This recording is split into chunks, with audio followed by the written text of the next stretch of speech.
Hello and welcome to Transforming Tomorrow from the Pentland Centre for Sustainability in Business. I'm Paul Turner. And I'm Professor Jan Bevington. We can't all be Steve Jobs, but we can all innovate. But the questions are, how do we pair sustainability and innovation? And if not everything that's new is innovative, then what is? It's time to find the connections between innovation and sustainability. Have you ever been innovative, Jan?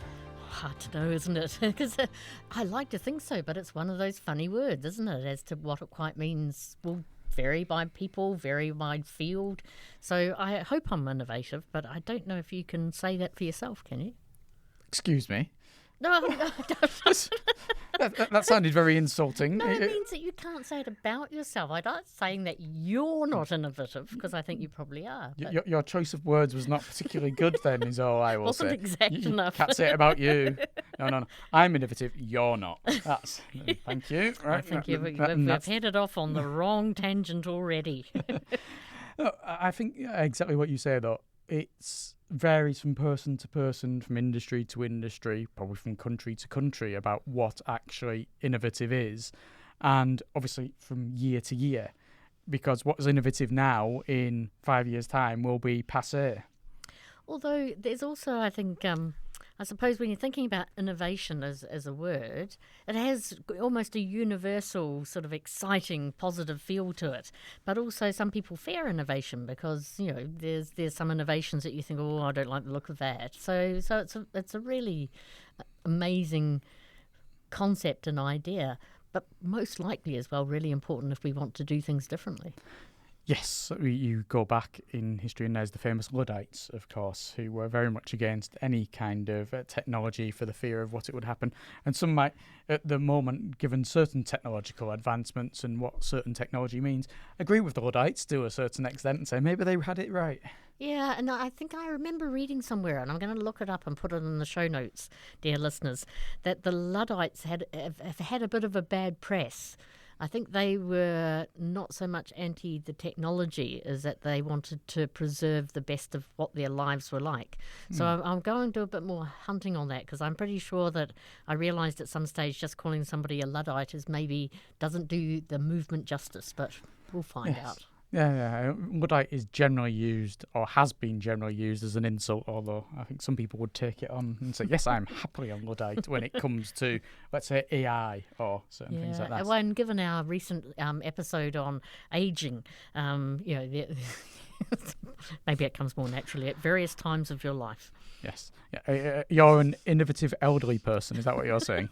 Yeah. Oh, no, we decided you weren't elderly. I was just old. Yes, you were just old. That's right. Thank Yes. you. Yeah, Well, we're in good form then. Anyway, where is this taking us? I feel like this is becoming a therapy session in my old age. So, Paul, why are you asking me about innovation?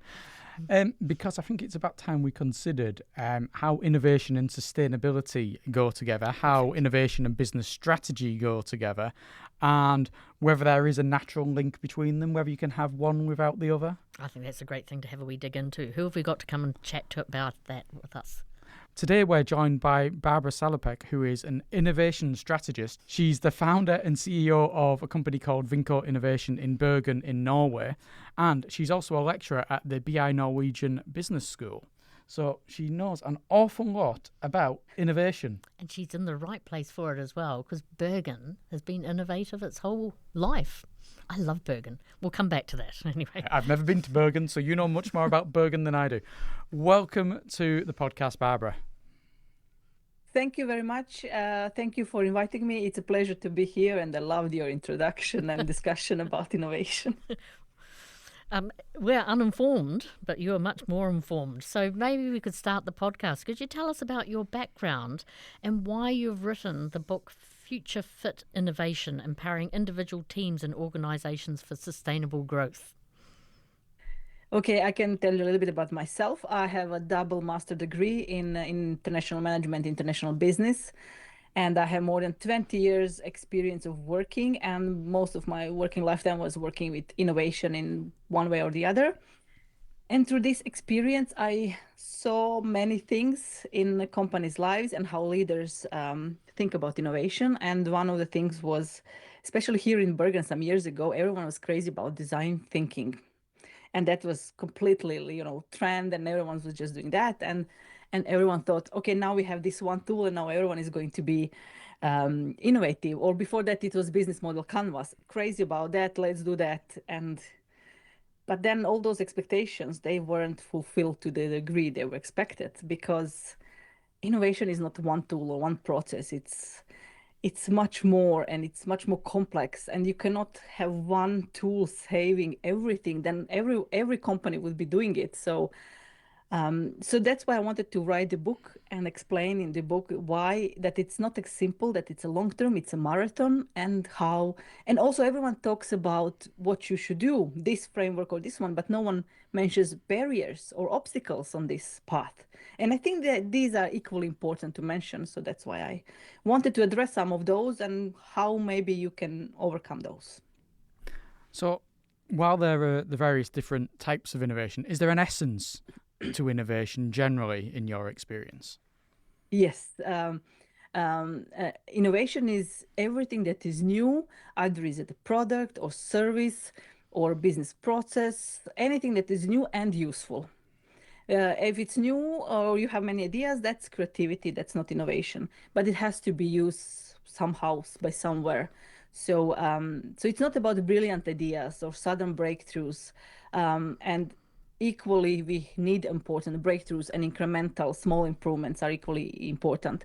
But it's about consistently creating the value with those ideas and recombining the existing knowledge in a new and meaningful way. So I don't, like in the beginning you discussed how you are not innovative. I think like you are very innovative. You have a podcast, and all those is conveying many new ideas and innovation and new knowledge. You're combining and creating new insights. So even like that's more maybe creativity. Even when you are making lunch, you take things from the fridge. You maybe they don't fit to the perfect recipe, but you make up something. So we all are kind of doing things every day, and we have it. And we wouldn't be on this technological or evolutionary development if human race hasn't been innovating whole life, whole history. So we all have it in ourselves, I would say. And I really like your distinction you made between being new and being useful. Is it always the same people that then are the creativity and the innovation piece? Or is it the same person, or is it different people, or can it be a mix of everything?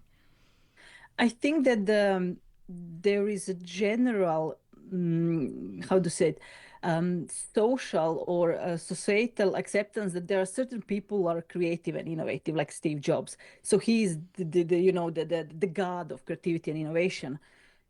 But we all are that. There is no certain people. There are certain personality traits. They help you to discover, to combine things in a new ways, a little bit easier. But I think we all have it. We shouldn't kind of glorify that it's only certain people. I think we should all try and look into, because all of us have a deep knowledge about something.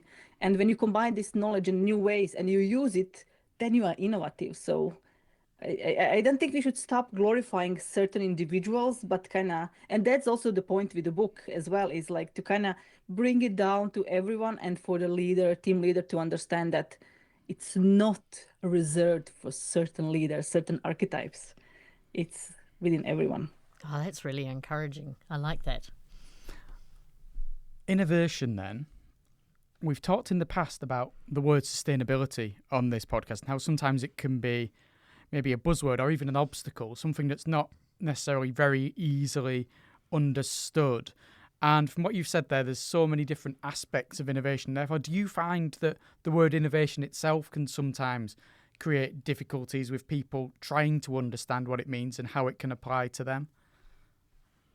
So yes, sustainability, innovation, you were right. Innovation was also a buzzword, and I think it's still today. And sustainability was a huge hit, and now as the good geopolitical things have changed, and it's also becoming more as a buzzword and not so important.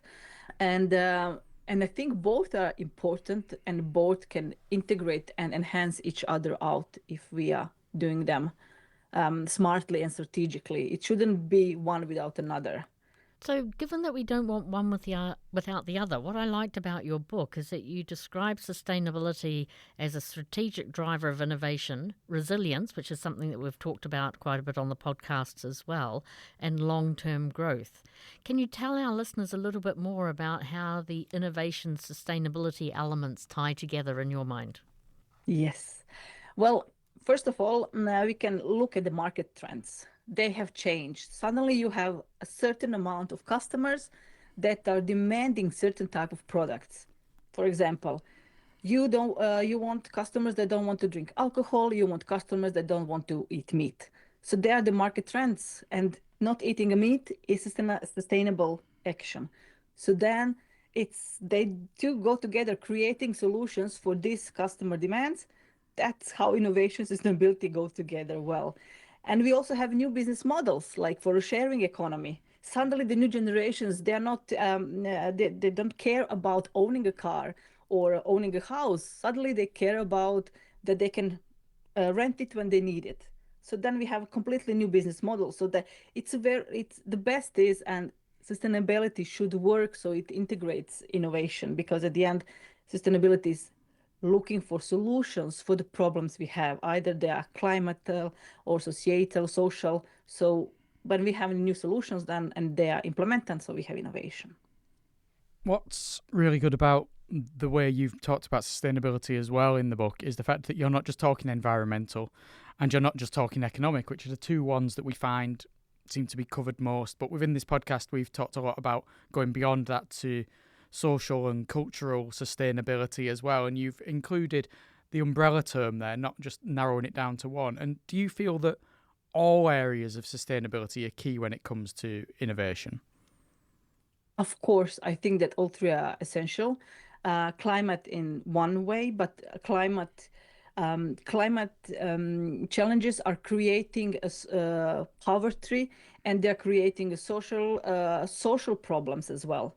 So we have to embrace them, and also having social sustainability is also serving all customers, all different customers that are out there. So, for example, we don't have a shoe that is average size and we all don't wear it, right? Like if its average shoe size would be 39 and a half, it would fit only certain type of customers, not everyone, but we have different. So we should think like that in also other terms. People who don't fit the average customers, because when we average the whole population, it becomes very oversimplified, and we have to include, and this also creates new customer segments for businesses, so it is also economically viable at the end. And what should I say as well, and these customers can be very important for business development. When you have companies that are inclusive, then also the talents want to work for them because they feel heard and seen. And then not having this, it also then erodes also your knowledge, your base, your trust and talent that you have within your company. So if it's done well, one reinforces the other. So yeah. So we often sort of hear about products having a life cycle in terms that they somebody invents them, they've been made useful, and then they go into a market, and then something else comes along. So I wonder whether or not sustainability is like that as well. Is that what was innovative sustainability becomes business as usual, and then there's another curve of sustainability again. So could you have a business working in the area of sustainability and doing good things, but maybe without innovation, or does the innovation always has to be there in terms of tweaking and changing what's going on? Because kind of as well, and this comes back to the beginning of our chat. Sorry, I'm going to try not to digress too far. Is that if everything I do is innovative, then it means nothing. So it's back to that buzzword a bit again. So, but it goes back to the useful aspect. Yeah. So I don't like to say it. I dare say not everything you do is useful. So therefore, not everything you do can be innovative. Yeah. Some things, but we can also ask useful for who. Yeah, maybe that's a bit missing. So could you have sustainability in a business without innovation? I suppose that if I boil it down to that. Mm-hmm. I guess you could have, because having sustainability in business without innovation is that What does this mean? Let's define that. That means that you have ongoing business without anything new, and this like that's production of milk. Like, Yeah, right, yeah. normal milk, you produce it because there is always a need. If there is a strong enough demand that does, it's not picky and they're satisfied, then it's always there. And this is what some companies do. They have it good enough, and then they don't, they are sustainable in a way. It's ongoing business. They will not go bankrupt because there is a market. But unless someone shows up like Nokia, they didn't do it, and then suddenly something happened.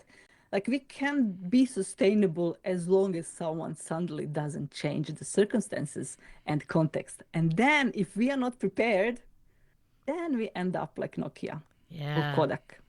And I like that because it does mean you don't have to be innovative every day. No, So I'm always here no. trying to be more innovative. Sorry, I don't know. Maybe I'm just feeling tired.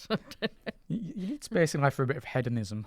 Yeah. You know, Yeah. so Oh, and also, a balance of some creativity, some innovation, some just doing the thing. yeah, some reinforcement of Yeah. what you've done in the past. Yeah, you need to have a mixture of everything. Yeah. Yeah, I think if you don't have innovation at all, though, Yeah, you lose we're it. all still living in caves and lighting fires with, stones and throwing spears at wild animals. There's a long distance between not having innovation and living in caves. But I see what you're Well, saying. yeah, if there was never any innovation, people would have just Yeah. been happy enough. We wouldn't with life. evolve. Yes. Yes, there would be no evolution. Yes. Indeed. Yes, Yeah. I get innovation is almost like a sharp tick of evolution. Yeah. So what I like about the way that both yourself, Barbara, and Paul, you've been talking about it, is it almost an innovation ecosystem, that there's different elements and pieces coming together. So one of the things I really enjoyed about your book is that you looked at individual groups and organisations and the different ways in which innovation may play through those different layers, but also the different capabilities they have. So I wonder if, for our listeners, if you could take us through that about what supports innovation at individual, at group, and then at organisation level as well. Yes. I would like to go a little bit back for something you have commented actually now in this. Absolutely. You said like you are tired, and that's exactly the point. Innovation shouldn't be tiresome. It shouldn't be something, oh, now we are doing this and we are all excited. It should be just a normal part. Like, for example, we have a process and then suddenly but we could do this better. And then the company and the context and the organization is ready to take your input and say, yes, actually, that makes sense. Let's implement it. Instead of, if you are not innovative, then you say, oh, no, no. You are just working down there. You don't know the things. You are not the innovation manager. So those are the whole point about the book and innovation should be that it comes natural and it's not exhausting. It's not something that, because if you cheer up at something very much, it also is exhausting after a while. And then we are going to your question now on those three levels. And you asked how we innovate on those three levels, right? Yes. It's not how we innovate on three levels because those all three levels have to work together. There are different obstacles on each levels that you have to overcome in order to have the successful innovation environment in your company.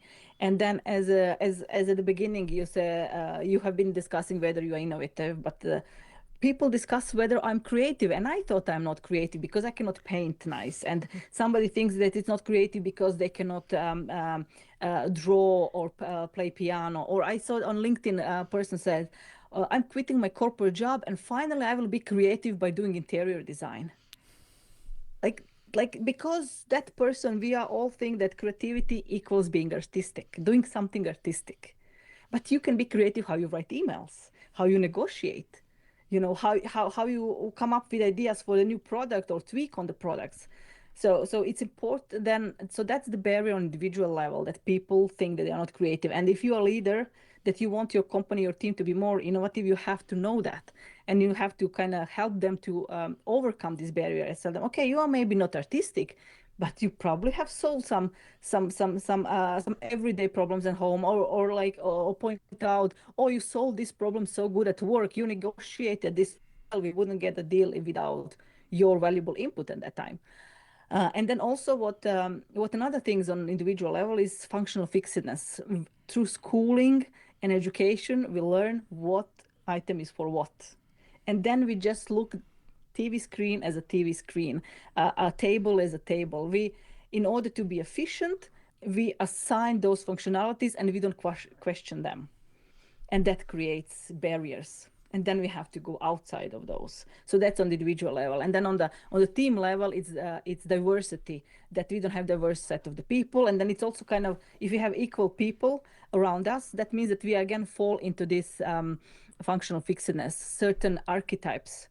But then also having the diversity at the table doesn't mean that you will still get innovation output that you want, because people might be afraid to speak up. And then we have psychological safety, and psychological safety is a property of a team leader of a group, because the team leader sets the tone. It's not the property of organization. So you can have a different packets of psychological safety in an organization. So one might be very high and another one, it can be very low.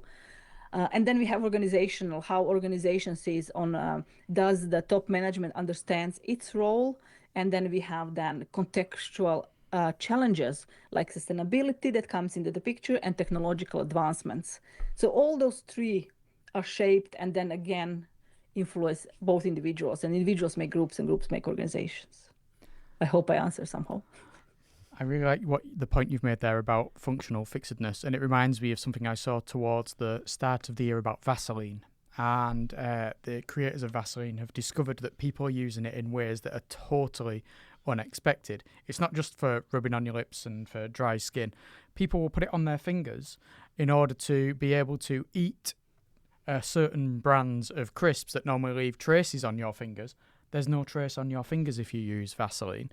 And there's many other functions of Vaseline, but the company that created it saw this and used it as a way of sort of publicising the product and saying, look, you don't just have to use Vaseline for dry skin, you can use it for hundreds of other things as well. And yeah, that functional fixedness, if people had just stuck with that, that would never have happened. And the innovation of using Vaseline for Doritos would never have come across. Are you allowed to say Doritos on the podcast? You're allowed to say just about anything you want on the podcast without, grossly offending people and swearing. We're not endorsing Doritos. No, we're not endorsing. We're just describing them. If anything, we're saying they leave sticky residue on your fingers. I know the orangeness. Have you ever had that with Doritos? Yeah. The orangeness there. Yeah. I haven't tried it with Vaseline yet, but I am going to see. But that's a really great example and illustrates exactly what you've been talking about, Barbara. Because Vaseline is it's an old product. I mean, we've had it forever. It's quite a simple product in some ways, but even there, creativity, innovation. Exactly. So these are all how we can help innovation to happen and what can be put in place and things like that. Are there obstacles that can stop innovation and cause innovation not to happen? Well, first of all, the top leadership has to understand what innovation is, and that it's not the one framework or one thing, because there is no magical stick that you will use and then everyone is going to be innovative. So I think that's the first obstacle that the top leadership has to understand, that it's much more complex and much more time consuming. It's a marathon, not a sprint. And then they have to understand those obstacles on these three levels that I have been managing. Functional fixedness, creativity, thinking that I am not creative. Do we have diversity? Does this diversity is theirs to speak? How the management thinks about technical advancements, how the people think about technique. Are they afraid or are they not afraid? Sustainability, do we take this into account? Because sustainability is now seen as a burden, as something that it's not desirable, while it can be an open new markets and new customer segments. So all those things can be, and the culture at the end of the day, it's the organizational culture, because you can have innovation process perfect, but if you don't have this culture in the company, then it will not work at the end. And Mike, we've mentioned it a couple of times, and it's come up in so many of our prior podcasts this year for maybe quite obvious reasons. this whole geopolitical change with regard to how do we think sustainability is good or bad, or and should we think diversity is good and bad, and yet you've made a really clear and good case for diversity being an element of innovation. Does this sort of current political climate then really affect innovation as a very particular obstacle? Yes, that's excellent question. It's very contemporary concerning the geopolitical situation. Even when I was finishing the book, I already put in that as the government changed in US, the sustainability dropped sharply in importance. And that's already a big sign. The cost burden from political side, it's making it more troublesome than it is. And now we have this escalation of conflicts of the global. Which is again not putting sustainability but is putting it aside. And also we have certain type of innovation that is desired, but maybe not morally or ethical correct. That's a war innovation. We'll have a lot. Everyone says, "Oh, there is lots of innovation in the war." Yes, there is, but they are only targeted on one thing. Yeah, innovation on That how to hurt and kill people is not it's not innovation I'm wholly keen on. And not to mention all the climate aspects of the war and destroyment, and also societal sustainability of the wars and the poverty and the regions. So now I think it's very big burden on the world and the companies, and they focus on this geopolitical and kind of forgetting this positive innovation, ethical, market-driven innovation. And another aspect that's very much modern day right at the moment is AI, artificial intelligence. We've talked previously on this podcast about the relationships, the connections between AI and sustainability. And it's also something that you do cover in the book a little bit. So what's your view when it comes to the links between AI, sustainability and innovation? I think AI can be a great tool for innovation, for many good solutions, but it can also be an obstacle because as I teach as well, I see students using it. And when you use it, when you don't have the knowledge, then it can give you the wrong answers and you can feel falsely confident in it. And then, there are several things about AI. First, sustainability, it can help us to come up with solutions more efficiently in a way, and it takes less time than we humans for certain activities, but on the other hand, is very sustainable, not friendly, because it uses lots of energy. So we have to kind of balance those two. Also, when it comes to societal sustainability, it enhances biases. It's built on data that is heavily biased, and then it can hurt some fragile groups or customers or employees or candidates. So we also have to. That's also part of sustainability. That i.e. social sustainability, it should consider all those making it should consider. So it has to be monitored. It has to be researched, and the more complex i.e. becomes, the less capable we humans are to do those things, to monitor it, whether what we are getting is actually what we want to get or is it ethically, morally correct. But as I said, it can be excellent, powerful enabler of sustainability for optimizing resources, for decision making. It can be quickly in a couple of minutes bringing the results instead of what we should maybe use hours, days, months. So. And what I find interesting about the whole AI and innovation sort of conversation is the things that are in the headlines and the things that we maybe encounter in our job is AI being used to write poor student essays or for us to hunt and be outraged by things on social media. But actually the deeper roles that AI might have in terms of maybe if you employ it in job selection and you amplify those biases or whatever, some of the real big uses of it are the things that we don't chat about much because it's somehow it's behind the scenes. So there's an innovation which, if you like, We're talking about the froth on the innovation, not the absolutely big elements to what it could bring in positive ways as well, in terms of maybe medical diagnostics, etc., etc. Accounting. Yes, let's not leave out your own profession there, because there's lots of ways in which accounting could be affected by AI, and which artificial intelligence can do jobs that accountants were previously doing and maybe felt themselves wasting time because they had to spend lots of time doing it. It's not exciting, it's not thrilling, it's not producing some kind of imagery or text that's going to go around the world, and therefore is not being really well publicised, but it's happening. And one of the innovations in around the use of AI, large language models, techniques of that sort, is that they should be quite helpful at detecting fraud that otherwise would be too time-consuming and too expensive to be able to detect. So I think that's one of the things that's sort of coming to me is because I'm trying to read up on AI. I'm listening to a really nice podcast series on it as well, and you suddenly realise, the things that are people getting frothy about are not the deeper questions and the more interesting innovations that might come from that change in technology as well.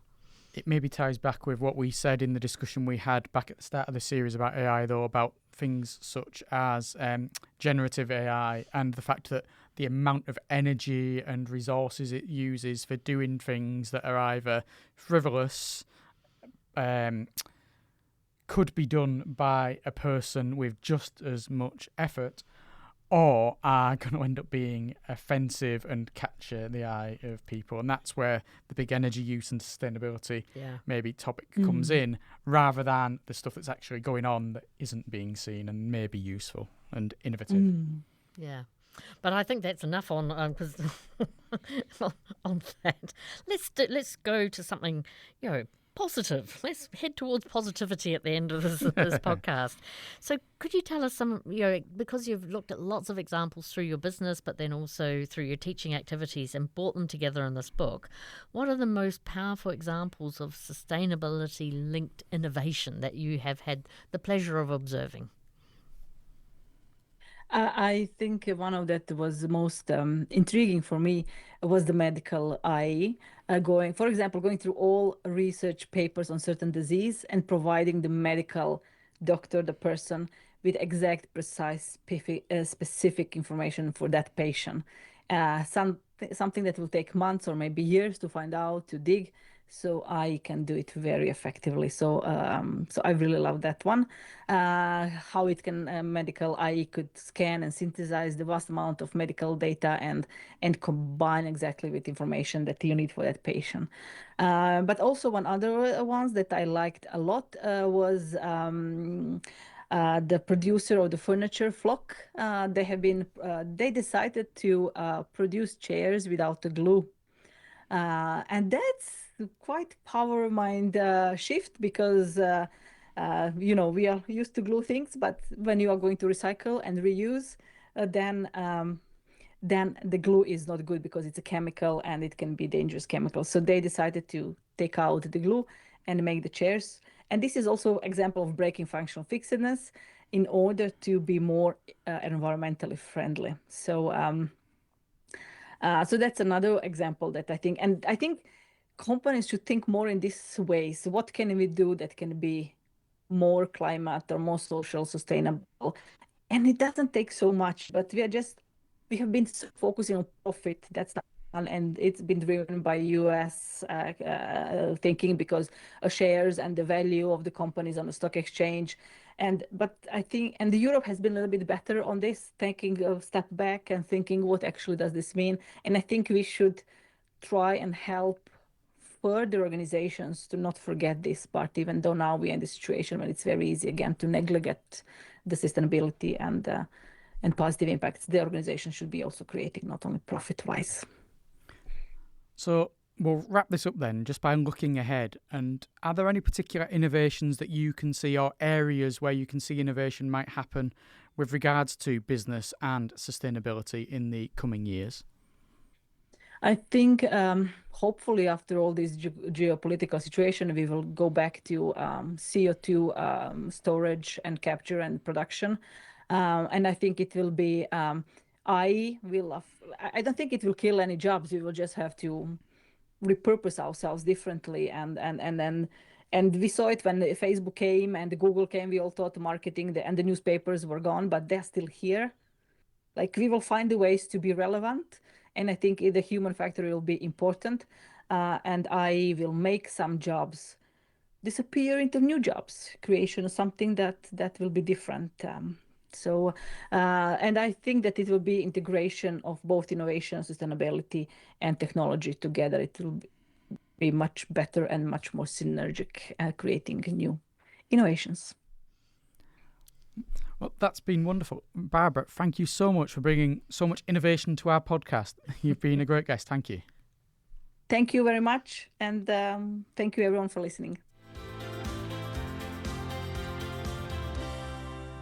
Well, Jan, have you left the episode with a greater understanding of whether or not you are innovative? I know you all don't think I am, but, are you? You still misunderstand me. Yes, and what I really liked about the way Barbara talked about this was that, that innovation is like it can be the flash of genius and then you take it forward, but also it can be one step in front of the other. It can be really thoughtful, it can be really focused on things, and of the various elements that she spoke about, were all interesting. The functional fixedness is a new term that I'm going to use in every conversation this week. Yeah, it sums up a term or a concept that we probably understand from our lives of, there's a chair, you sit on it. Is the chair made with glue or not? Let's leave that to the side. But you sit on a chair, you don't use a chair for, a swimming buoyancy aid. There's a computer, you use the keyboard to type on. There's a camera. I'm saying things that I can see in the studio at the minute. This is like a very small game of I Spy. Yes. But yeah, you see things, you know what they're used for, you use them for those things. And innovation comes sometimes by using those things differently, whether it's like the Vaseline I explained or whether it's like totally different aspects of it. And the other thing I liked about it is her attention to how you organise yourself being the key to creating innovation ecosystems or a place where innovation is likely to come forward. And of that, given that we've spoken about it before, and there's a lot of pushback on diversity, that actually that is a key element to innovation if there's safety for people who can speak in that context. So I felt like her descriptions, they weren't like, well, I do A, B, and C and you're there, which is exactly where she started, with no one tool, no one process. But it's a much more of a network and a much more nuanced and complicated way of looking at things. And that diversity aspect's come up in many of the conversations we've had on this podcast before. Recently with Susan Murray, when it came to the David Hume Institute and economics, and how diverse minds there from different geographies, genders, ethnicities, etc., give different perceptions on the economics of people in certain communities. And then going back to a conversation we had with Yuka Fujimoto when we were in Malaysia a year ago, and the whole issue of diversity within companies. Even then we were talking about the political pushback against diversity and sustainability, and that comes to the fore in this discussion again, and I dare say it will continue to do so for at least another couple of years. Yes, indeed. And that whole changing geopolitical context, although I think it was when we talk to our colleagues who are living and working in Ukraine, that becomes a very clear sort of geopolitical change. But it's also quite interesting how she was talking about the geopolitical change actually distracting from other things. So not all innovations are good, and not all change is good. No, what I did like as well from what Barbara was saying was when we looked at how people's behaviour can influence innovation, and the talk of the sharing economy, how people aren't necessarily buying cars anymore individually, but they might share cars and other such things like this, and therefore that forces companies to rethink how they operate and what they offer as their products or services. It's no longer a case of people are just being shaped by what they're being offered. They're shaping what is going to be offered to them. Yeah, no, that was a brilliant chat. I feel much more confident to say, yes, I am innovative. As are you, Paul. Too late, Jan. Too late. The notes have been made. Yes, the HR complaint is in the post. Well, but anyway, speaking of innovation, how are we going to innovate next week? Yes, whether or not the HR complaint has been processed by then will very much determine that. We're going to talk about taxonomy next week. I know it's a word that even you don't fully understand the meaning of. Yeah, but I understand enough to know why it's going to be absolutely enormous fun. So let me do a short pitch for our listeners. At the heart of a lot of the finance and sustainability innovation is the idea that you defined at the core of it what is sustainable and what isn't. And those definitions are tied up in something called a taxonomy. And there's taxonomies all around the world. The EU is a big innovator when it came to taxonomies, but there are taxonomies globally. And we're going to talk to somebody who is at the heart of putting together a taxonomy for Thailand. And who's that? Trika, a good friend of mine from University of Birmingham days. Wow, we're bringing in more of your friends. Well, it's who you know. Remember it's Kevin? Not what you know, it's who you know. Kevin Bacon, Yes. all It's over again. It's Kevin Bacon, yes. Have you researched or watched any of his films since we discovered your links with Kevin Bacon? I have. Yes. And that was a very enjoyable thing to do. I'm glad to hear it. Well, until next time, thank you very much for listening. It's goodbye from me, Paul Turner. And it's goodbye from me, Jan Birmingham.